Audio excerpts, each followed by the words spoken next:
evening, I'm Stupidity. And I'm Chris Cross. And we're the Channel 4 News. Tonight, Millbrook High School, small school located in the bowels of Raleigh, North Carolina, is it feeding its children poison?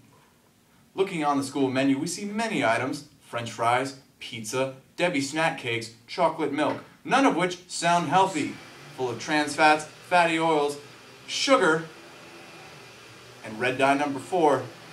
God knows what these children are ingesting. Yeah. Clearly, this is a nuisance that just cannot be overlooked anymore. So we've sent out our field agent, Zach Elsman, to go to the cafeteria to see what some of these victims are currently thinking. Zach, how are you doing? I'm here in the field with the people that are actually eating this garbage. You never know it, but they know it too. All right. Sir, how does it feel to know that your arteries are clogging at this moment while eating that cookie? Yeah. How do you feel? Not good. It causes mental breakdowns. Look at this poor black individual. Now you know. Innocent souls are being lost to the horrors in the cafeteria. We go now to my newest friend, my sister, Brooke Elson. Now, Brooke, how do you feel that something like this can enter your body? Do you feel sluggish? Do you feel like you want to die and crawl in a hole? Are you sure? Well, how do you feel after you ingest pizza like this, of this kind of magnitude? Look at this. I can literally throw it. It's a frisbee, everybody. It never moved. How do you feel? It corrupts young minds. Look at this poor individual. She knows in her heart, that she is dying. But no, she has no other option but to just tell herself that she'll be okay. Thank you for your courage. Now go to class. Learn. Go learn. See you after school. That man is a very brave individual. He went out into the very depths of the cafeteria, where not many seniors themselves have come back from. He is truly a role model for the ages. He's also very handsome. Wouldn't you agree? I would. Once again, thank you, Zach. Now, of all the students eating this lunch, some actually have found an escape. Seniors with cars and off-campus passes are able to leave school, provided that, well, they pay a nominal fee up front. Little odd, I would say. Indeed. However, we have gotten to talk with some of these seniors with our correspondent in the field, Black Whiteman. Black, how you doing? How you doing, Blackie?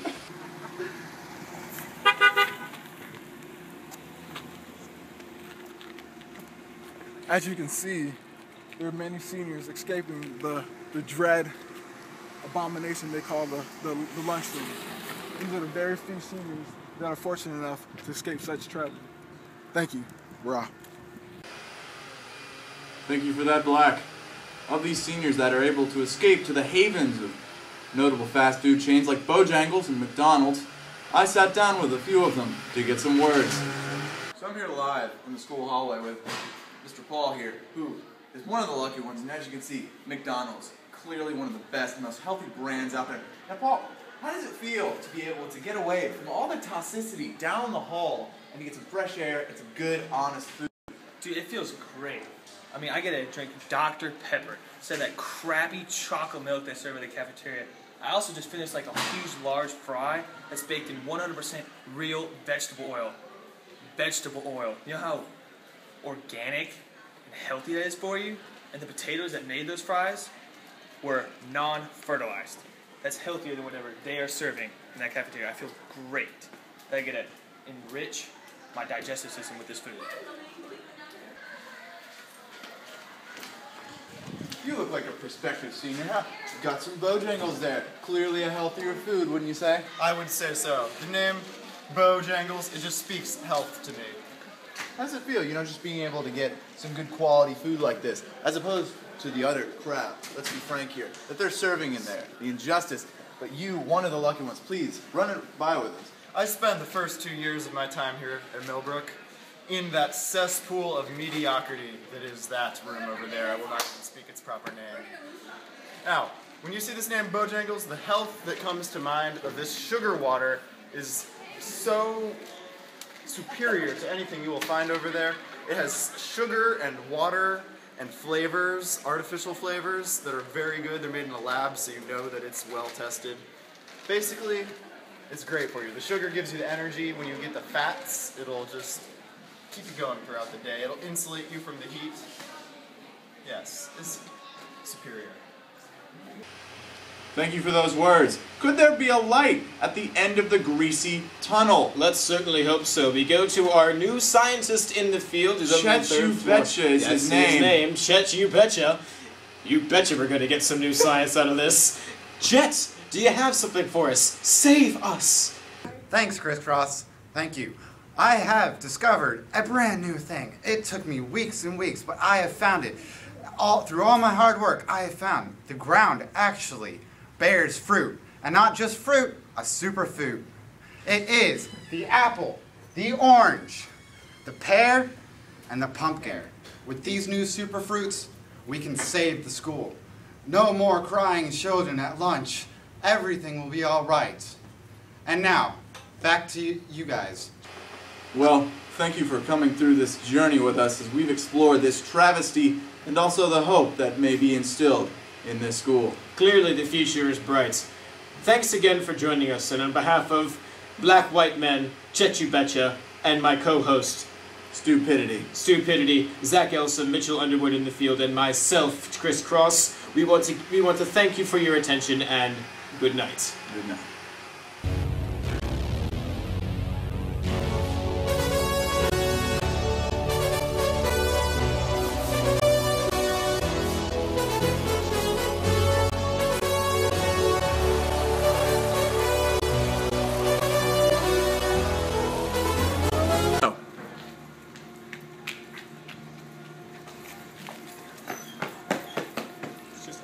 Good evening. I'm Stupidity. Voice crack. Okay, go. Are you doing the news scene right after? It's recording. Just don't stop. Don't stop. Don't stop. Believe it. Is it still recording? Yes. Good evening. I'm Stupidity. And I'm Chris Cross. But alas, some of the students need to stay on campus because they are not allowed to go off the campus, whether they want to or not. So they are forced to make do with whatever they have in their own hands.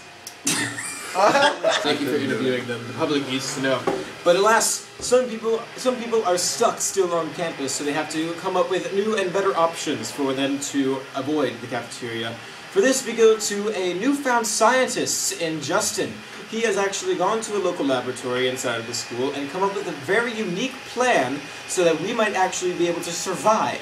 Could this be the light at the end of the dripping tunnel? Let's certainly hope so. We go to Justin, up in the third floor laboratory. Dang. And now, back to you, Chris.